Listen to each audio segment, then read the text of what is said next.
What's going on? Welcome back to Real World Tool Reviews. And today I'm going to do a part 2 of the video I did about these Knipex pliers wrenches and why I like adjustable wrenches better.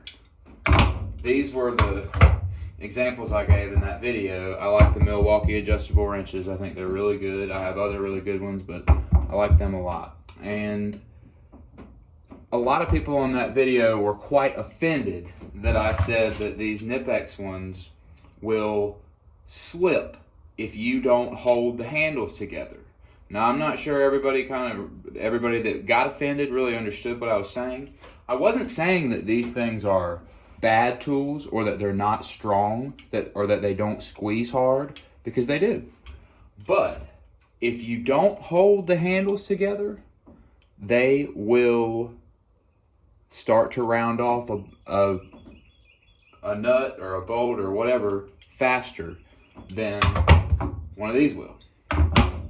Now, if you hold these handles together, they work great.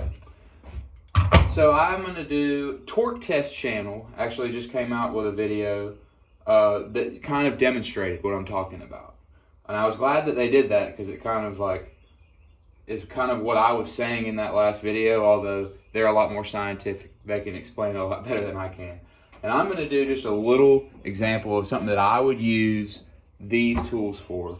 This is a 3/4 PEX adapter, a female 3/4 adapter. And I've got this nipple in the vise right here.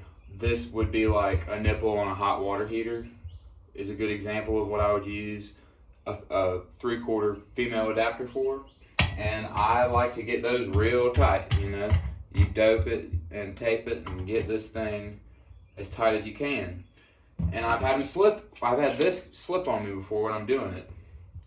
Other times you'll just be, you know, tightening an adapter like this on like a lot of 1/2 inch. I've done it more with 1/2 inch in weird places when you're putting in PEX, you know, different plumbing stuff where you're doing PEX. That's a common thing I use these for. So I'm going to tighten this real hard with one of these and with this.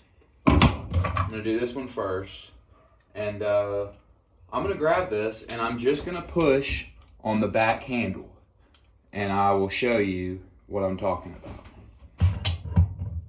So I've got it on there, and this is what's really nice, you know, you can kind of ratchet it. They're really nice tools to use. But then, alright, so it's tight enough where I've got to really wrench, and I'm just pushing on the back.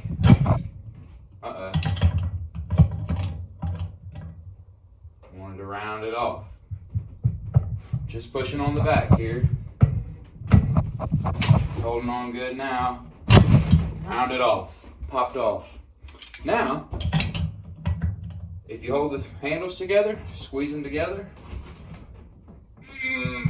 I mean, I'm pushing so much harder than I was before, and I mean, keeps on going. But you have to hold those handles together. I mean, bottom line.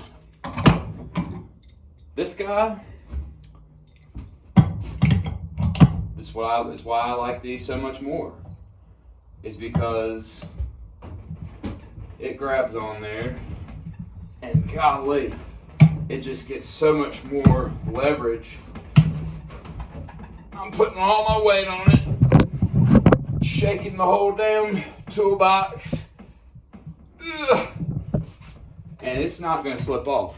Like, I can't make it round off with the amount of torque that I can make with my body. And I'm a big old boy. I mean, I can crank on a wrench, and it's not going to start rounding it off.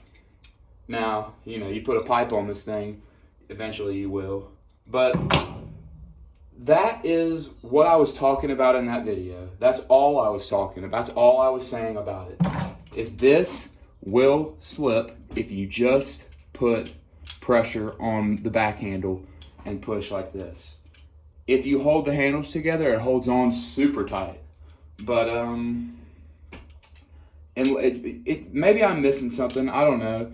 A lot of people disagree. These are a really nice tool they're good for certain things. But when you have to get something really tight or loosen something that's really tight, get you a good quality adjustable wrench, or a wrench that's this size. That would be a pretty big wrench. Like, I don't think I even have a wrench that big. This is my biggest wrench, I think. 1 inch. Nope. So, you know, the right tool is the right size wrench. But if you don't have that, use an adjustable wrench for something like this anyway. For stuff that doesn't require as much torque, I like these. I mean, I still would rather use these just because I'm more used to them. But that was just a little bit of a, you know, a demonstration, nowhere near what Torque Test Channel did. Theirs is a lot more scientifically done, but my little test here was just to show you what I was saying in that video.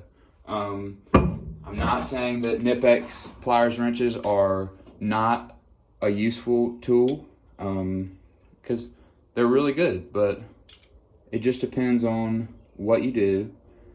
And for me, I like an adjustable wrench better every time, no matter what.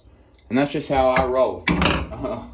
So I hope that people don't get too worked up about this, but it's just tools. And whatever work, the other thing I wanted to say in this video is, because I've had to say that to a few people who have, you know, most people have politely disagreed with me, but